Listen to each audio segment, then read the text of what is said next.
Canada can destroy Donald Trump with this one move, and I don't know why no one is talking about this at this time.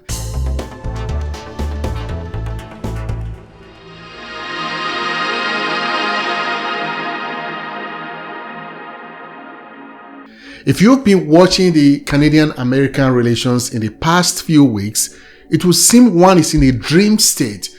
No one could have predicted this even just a few weeks ago, that, for example, a Canadian Prime Minister would emerge from a meeting with an American president sounding deeply worried, even scared, or that Canadian officials will be sounding the alarms that Donald Trump is serious about taking over Canada, or that Canadians will be openly booing the American national anthem in a hockey game.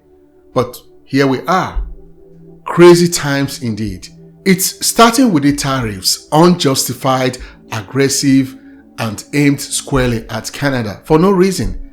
At first, it seemed like just another erratic Donald Trump move, a man we all know for his economic brinksmanship.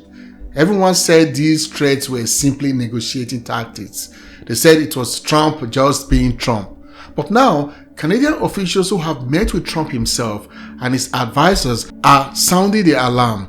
This is more than just economic pressure. Donald Trump is playing a larger game here, one where he sees Canada as nothing more than a piece of real estate waiting to be conquered, waiting to be claimed. It is baffling to me that so many are only just realizing this now. So many are just waking up to this reality now. But for those of us who have been paying attention, it's been obvious for a very long time. I said it weeks ago when everyone thought Trump was just ranting on social media that he was not serious about anything. Those late night derogatory tweets about Justin Trudeau, they weren't just about Trudeau. He was testing the waters, gauging how much pushback he would get from Canadians. And let's be honest, many Canadians laughed at first, happy to see Trudeau take a bit of the heat. They said Justin Trudeau deserves insult. They said he's incompetent, which he is, by the way. But this was never about Justin Trudeau. Trump sees Canada as a prize, a land of resources, power, and opportunity that he believes should belong to the United States. The idea of Canada as the 54th state isn't a joke to him. It's an ambition. And now, as Canadian officials finally begin to grasp the gravity of the situation, one has to wonder, what can Canada do against the pressure of this economic giant? It was Pierre Trudeau, father of our current Prime Minister, who once compared Canada's position to that of a man lying beside an elephant. No matter how friendly the beast is, every twitch and movement is felt. And this is no ordinary twitch. This is the rampage of a White House gone wild. An administration that sees Canada as weak and vulnerable, ripe for exploitation. So what do? Some have suggested cutting power exports to the US, placing tariffs on oil, or even taking more desperate measures. But there is one card that Trump may not have considered, one that could turn the tables in these high-stake games, in this high-stake political game. It is the water treaty. Yes, you heard it. The water treaty between the United States and Canada. Many Americans don't realize how much of their water supply depends on agreement with Canada. The 1909 Boundary Waters Treaty and subsequent agreements regulate the flow of fresh water from Canada to the United States. This helps to power the American state, but it's much more than that. Water from the Great Lakes, the Columbia River, are sources that provide drinking water and irrigation to millions of Americans. Already, many US states are facing severe water shortages. California, Arizona, Nevada, and even parts of the Midwest are struggling to secure enough water for their growing populations and agricultural needs. What's really frustrating is how these treaties have impacted Canadians. No one is talking about that. Here is a CTV report discussing the issue. Meanwhile, with tensions running high between the two countries, some Canadians are calling on their leaders to cut off power to the U.S.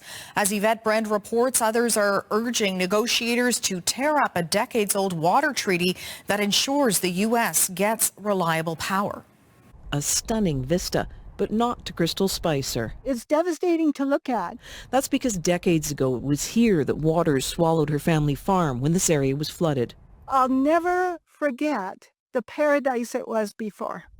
A fertile valley, First Nations lands, all lost to create a reservoir to control the water flow for downstream states. I've always looked forward to the modernization or the termination of the treaty because it's been so unbalanced. The Spicers fought for their home, less water fluctuations to preserve the fish, the river, seen by Trump as a faucet. So you have millions of gallons of water pouring down from the north with the snow caps in Canada and all pouring down. And they have essentially a very large faucet. These red dots represent just some of the 60 dams on the Columbia River Basin system, which provides more than 40% of all the hydroelectric power in the U.S. I know Canada was compensated monetarily, but not enough for what Canada lost. She says tearing up the treaty would help Canada push back against tariff and other threats. And if Canada really wants to play hardball, Canada can say, we're serving notice of termination. We're going to run this river exactly how we want to run this river. That's right.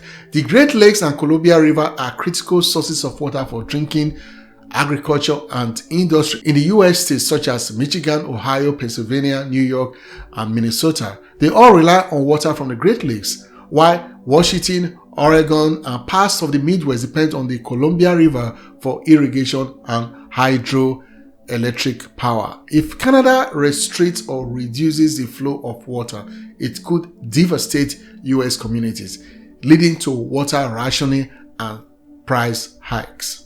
The U.S. agricultural sector, particularly in states like California, Arizona, and the Midwest, relies on steady water supplies for irrigation.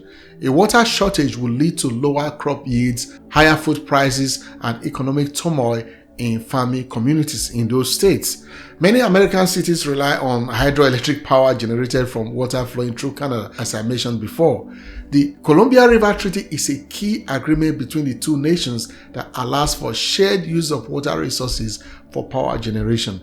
If Canada pulls out, the US could face power shortages, increased energy costs, and disruptions to industries dependent on hydroelectricity. If Canada were to withdraw from these agreements, the consequences for the US would be catastrophic. Cities and farms would face immediate water crisis. Cities and farms would face immediate water crisis. Prices for food and goods will skyrocket, and industries dependent on water access will come to a grinding halt. In contrast to the often discussed power exports and oil tariffs, water is something Americans simply cannot live without. So if Trump wants to renegotiate trade agreements, then everything should be on the table, including water. Canada may be the smaller neighbor, but we are not powerless. Our natural resources are our leverage, and it's time we begin to use them wisely. The question is, will Donald Trump push too far? Will he continue this economic assault until Canada is left with no choice but to push back? The clock is ticking, my friends. One thing is certain, if Canada stands united as we are now, we are not as helpless as many may seem to think. The elephant may be thrashing, but we don't have to be crushed beneath its weight. Let's make sure that if Trump wants to negotiate, he does so knowing that Canada holds cards he never even thought to consider. So, Canada, what's it going to be? Would we let the orange buffon dictate our fate, or will we remind the world that Canada is obviously a real estate giant? The choice is ours. Thank you for watching. Please subscribe to this channel. Click on the notification icon for more updates from Minority Media. Like and share this video. Thank you for watching. I'll see you in the next video. Bye for now.